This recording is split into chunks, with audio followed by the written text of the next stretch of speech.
The Miami Heat have a good amount of young talent right now. They got Kendrick Nunn, Tyler HERRO, Duncan Robinson, and of course Bam Adebayo. And right now, I'm sure most of us would agree Bam is looking like the best out the bunch. But the close second is without question Tyler HERRO. And after doing what he does and putting on a show several times in the NBA bubble this past season, he made the entire league, NBA fans, and media aware of how underrated he used to be.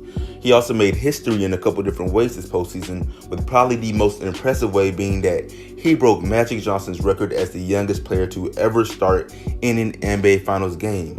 Like, it was just a great overall season for him. You know you've made it when famous musicians begin to reference you in their music. Shout out Jack Harlow. But see, with all this praise comes expectations. And he's very young, but still, us NBA fans just have a tendency to expect amazing things whenever you've shown a glimpse at star potential. I mean, look how Pascal Siakam is being treated after one bad postseason run following a championship run. It's just the way things often go, and no, it's not fair at all. But back to Tyler, I wouldn't say his expectations right now are to necessarily to make the All-Star team next year, because come on now, that's jumping the gun, honestly. But I do know many people expect at least all-star caliber play out of him. So today's video looks at the question of whether or not Tyler HERRO can really become an NBA All-Star in the fast approaching 2021 NBA season. I will go as far to say he may expect this of himself. I mean, his meme mug says it all.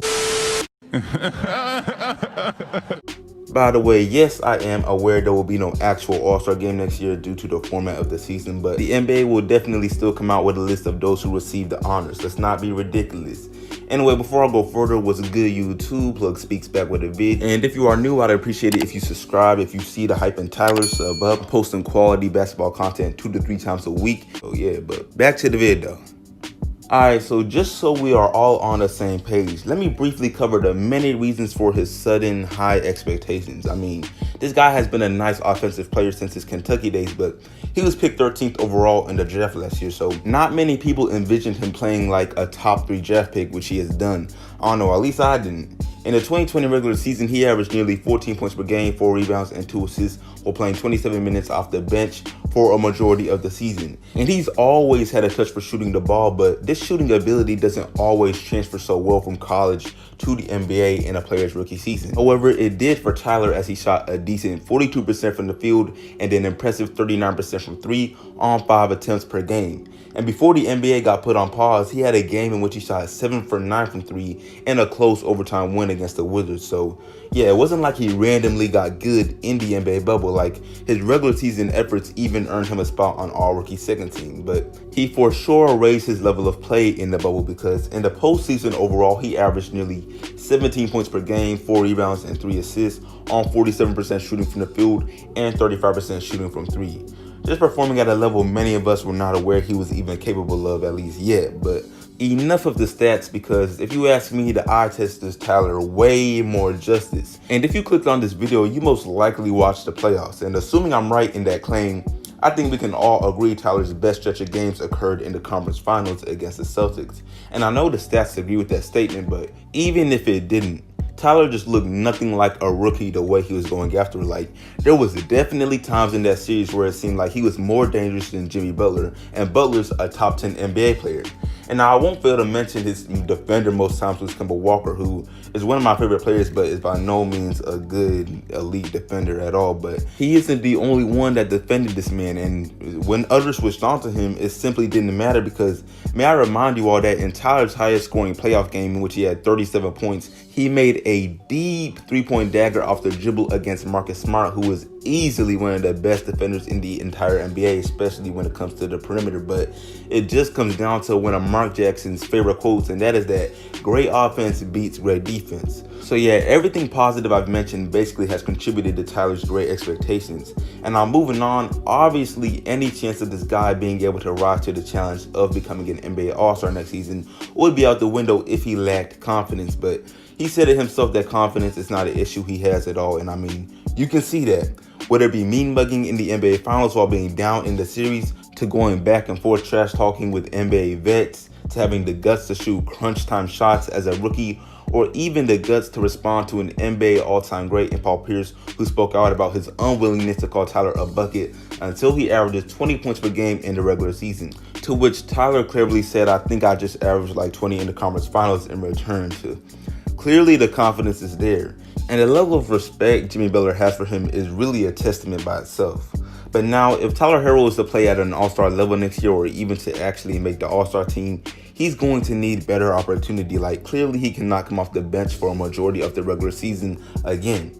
And fortunately for him, he's earned the opportunity and has a coach who sees every bit of the hype in him. Because at the conclusion of the NBA bubble, Coach Spoelstra let it be known that he believes Tyler can get remarkably better fast.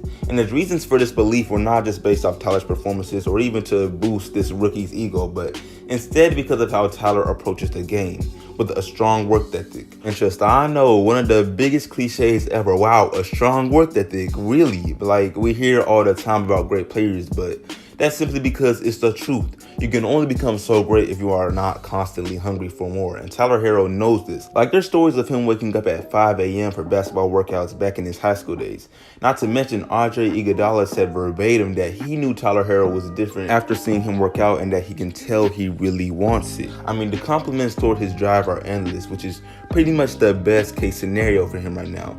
So as he will likely be in the starting lineup for the Heat in this coming season, the opportunity will be there for him. It's not like there's any super selfish guys on this team either. And Tyler's for sure lucky that he's not in a super competitive Western Conference where top 10 players like Damian Lillard are snubbed, or where you can average nearly 30 and be the only reason your team is even relevant like Devin Booker on the Suns just to barely make it. However, even in the Eastern Conference where it's easier to become an all-star, it's still by no means easy, and it for sure won't be next year as elite guards like Kyrie and John Wall return healthy. Then you've got other vets that still have fire pumping in them like Kyle Lowry and my guy Kemba. Then guys like Trae Young who know how to put huge point totals on the board and are super popular among fans. Like, sheesh, to be blunt, the answer to whether or not he will actually make the all-star team is just no. I mean, he'd have to average at least 22 points per game with cool rebound and assist numbers, maybe 5 each. Miami would need to be somewhere in the range of playoff seeds, obviously, optimally a top 4 seed, but this scenario is just something I do not see happening. But hey, that's not to rule it out. Guys like Donovan Mitchell have shown us how great young players can be, even if they weren't picked that high in the draft, which is why I did not mention Luka, who averaged 30 in just his sophomore season. But hey, he was the 3rd pick with a great resume before playing a single NBA game. Anyway, like I said, I don't see Tyler HERRO being named an NBA All-Star next season, and really that expectation overall is probably too much, but I do see him playing at an All-Star level next year. I mean, guys who average 21 points, 6 rebounds, and 4 assists like Chris Middleton have been named All-Stars before, and we already know Tyler HERRO is going to average that or better at some point in his career. And that's no shot at Chris Middleton, man, I'm just saying. But yeah, that pretty much wraps this video up. I appreciate y'all tuning in. Let me know in the comments how good you think Tyler HERRO will be next year and what you feel are fair expectations for him, especially if you're a Heat fan, because I'm pretty interested on how good you guys feel he can be for y'all. I don't know if you're going to overrate him or not, but like I said, that's it from me. Like the sub if new, share all of that, and I'm out.